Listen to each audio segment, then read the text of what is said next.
Nearly all men can stand adversity, but if you want to test a man's character, give him power. Power.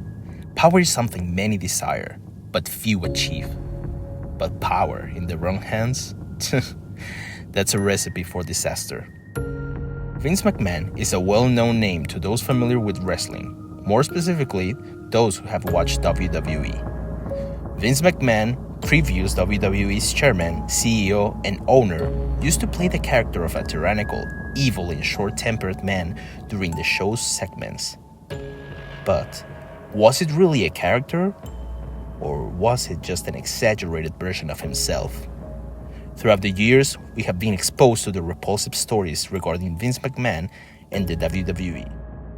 Yet, due to recent controversies, more and more people are becoming aware of this man's horrible actions. While investigating, I came across a lot of awful things he has done. But I'm not going to cover everything he did. Otherwise, this will be a very long video. We're going to go through the most horrendous things he has done. Brace yourself, because in this video we'll talk about the most disgusting man in the wrestling industry. Vince McMahon, during the 70s, was a commentator for his father's company, Worldwide Wrestling Federation, which now we know as WWE. From this point onwards, we'll call it WWE to keep it simple. Then, in 1982, he bought his father's company. With a business degree, Vince knew what to do and how to make WWE one of the most successful companies in the world. And he did. WWE was doing better than ever. Fame, power, fortune. Vince had all of this. And that's when he decided to use his influence in his favor. Nancy Argentino.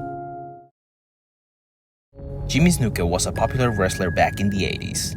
Even though he was married, he was romantically involved with Nancy Argentino. On January 18, 1983, police were sent to check a room in a Syracuse hotel as screams for help were heard coming from it. In the room, Snuka, nude, was dragging an also nude Argentino down a hallway.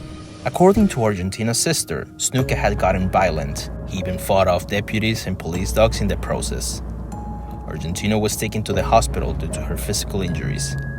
At first, it seems that she was willing to pursue charges against Snuka. Then, the next day, nothing. But why? Here's the file for the case. Let's take a look, shall we? She was taken to St. Joseph's Hospital. Vince McMahon tried to talk her out of making the complaints against Snuka.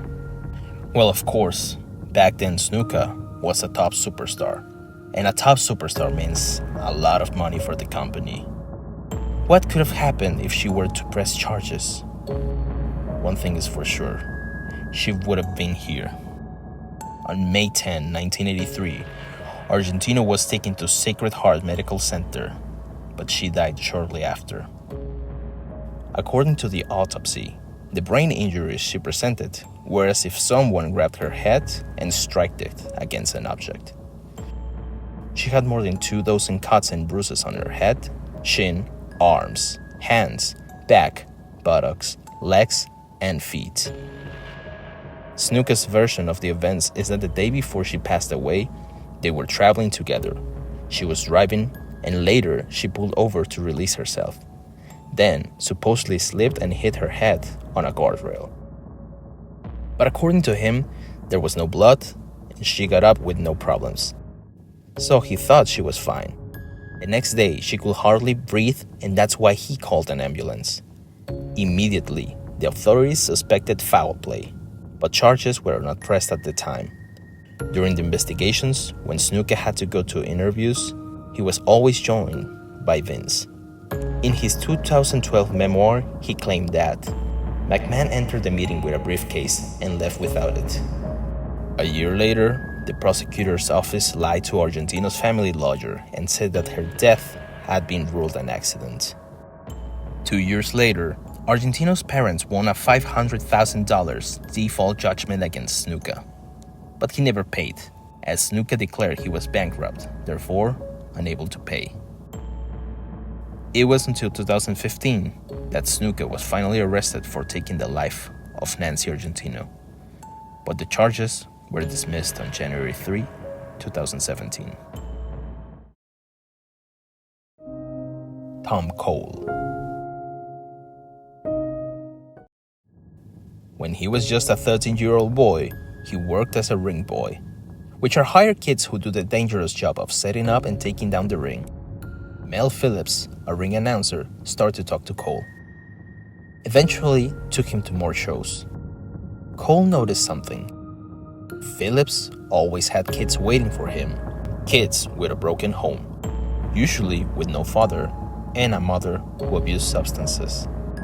Phillips eventually encouraged Cole to invite his friends along. Cole's brother Lee made a comment regarding this. Cole started taking his friends and bringing them to Phillips, but these guys were a little more street smart than Cole. They said, "Cole, this guy's creepy, I don't like him." But what would make these young boys say that? You see, sometimes Phillips will ask Cole's friends for some time alone. According to Lee, everything got weird from there. Many boys, including Cole, will go on to say Phillips will frequently caress their feet and rub them against Phillips' own genital area. Back then, they didn't do anything about it. Maybe because they were vulnerable little kids.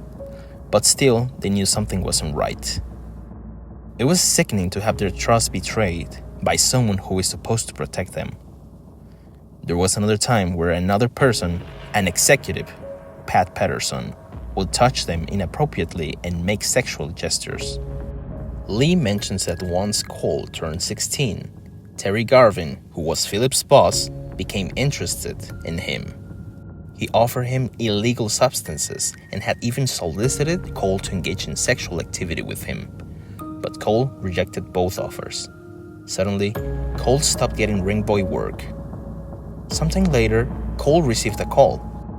It was Garvin, who wanted to offer the now 19-year-old a warehouse job.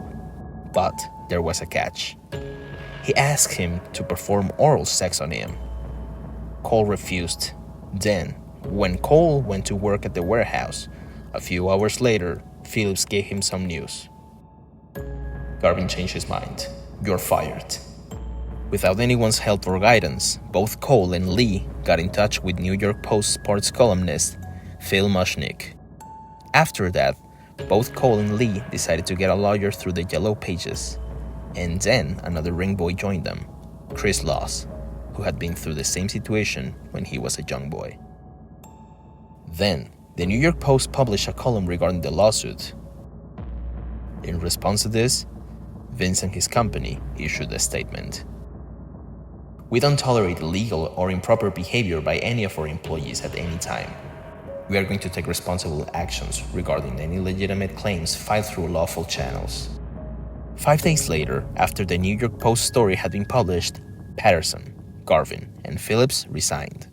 Vince told Mushnick that before all of this scandal, he had fired Phillips 4 years ago due to his peculiar and unnatural relationship with kids. But he rehired him a few months after, but asked him to stay away from kids this time, but assured him he was gone for good. Still, a year later, Vince sued Mushnick and the New York Post for defamation. Cole got a call later. Vince was ready to negotiate. They met in person. Cole told Vince everything that happened to him, and Vince at first seemed disgusted and upset about the whole situation.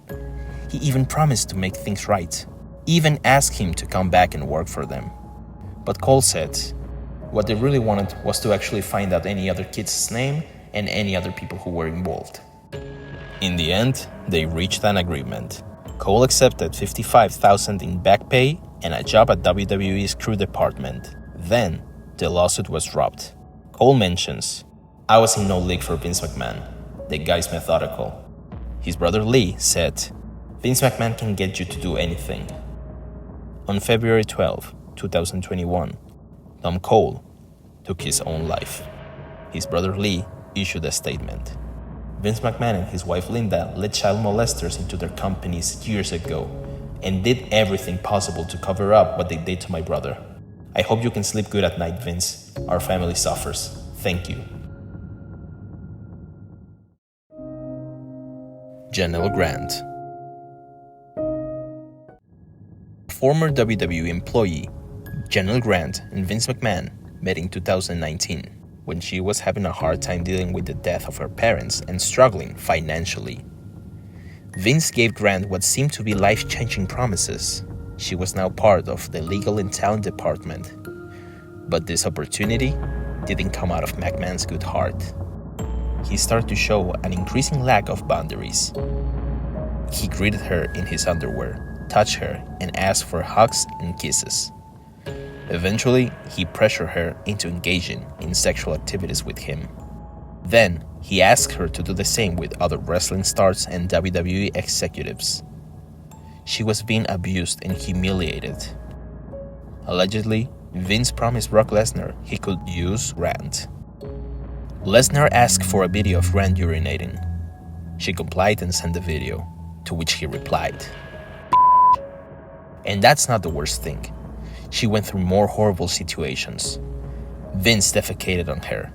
She sustained physical injuries, even bleeding from forceful use of sex toys. She kept being sexually assaulted in the WWE office by Vince McMahon and John Laurinaitis. When this happened, she kept saying no and please stop. But according to the lawsuit, McMahon responded, no means yes. Later, Vince pressured her to sign an NDA after he told Grant that Linda, Vince McMahon's wife, had found out about their relationship. She signed the NDA in exchange for payments which Vince stopped making. That's when she filed a lawsuit against Vince McMahon. According to Grant's lawyer, her client had been left physically and mentally destroyed by the alleged actions. She's doing this to help other victims to come forward and tell their story on their terms. Rita Chatterton. She debuted as WWE's first female referee in 1994. In 1992, she came forward and publicly revealed on 2 shows that she was sexually assaulted by Vince McMahon in a limousine in 1986. According to Chatterton, he forced himself on her twice, then fired her because she wasn't allowed to fraternize with co-workers.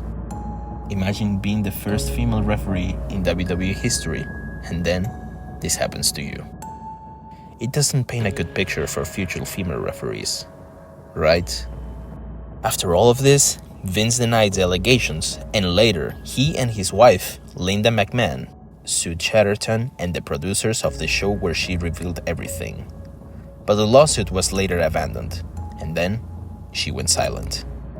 She never talked about this ever again. That is until June 2022.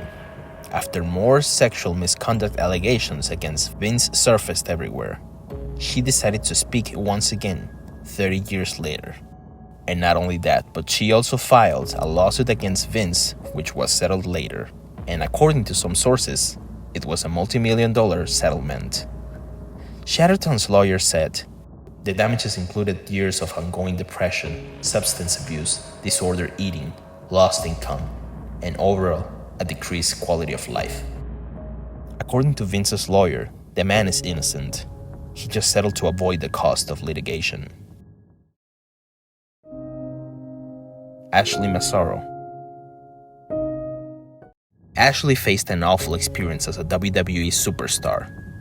Tribute to the Troops is an annual event held by WWE and Armed Forces Entertainment, in which they honor and entertain United States Armed Forces members.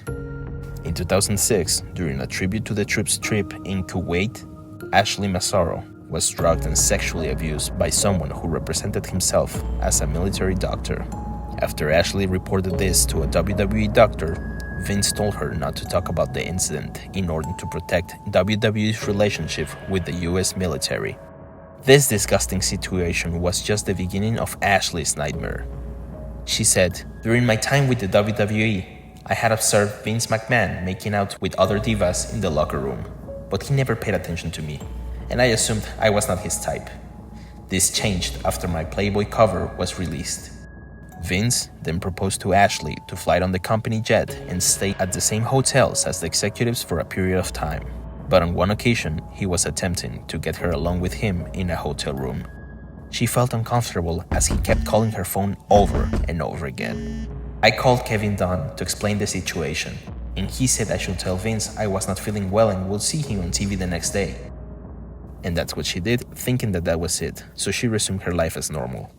Out of the blue, Vince started to write the promos for her, which was not his job. That's the job of the creative department. According to Ashley, the promos were written with the clear intention of ruining my career. Shocked, she went to the employee in charge of creative and brought the script Vince wrote. The employee said, "You're not saying this, who wrote this?" When she revealed who had written the script, he just said, "Well, kid, these are the breaks," letting her know that there was nothing they could do. Vince wanted to end my career and destroy my reputation on my way out. He's known for this type of behavior and also did this to Redacted upon her departure from WWE.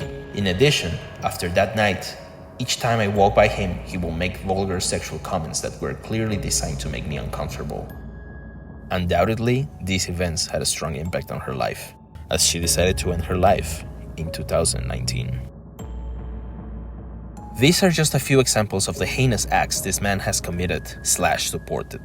Back then, while some of these cases caught the attention of the public, they weren't as big as they should have been. Luckily, it seems that nowadays, due to the most recent allegations, people are paying attention to what kind of person Vince McMahon is. A man who portrayed a vile character on TV, while somehow being an even more despicable person in real life.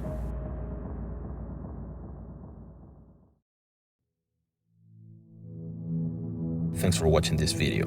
If you would like to support my content, leave a like and subscribe. Take care, and see you soon.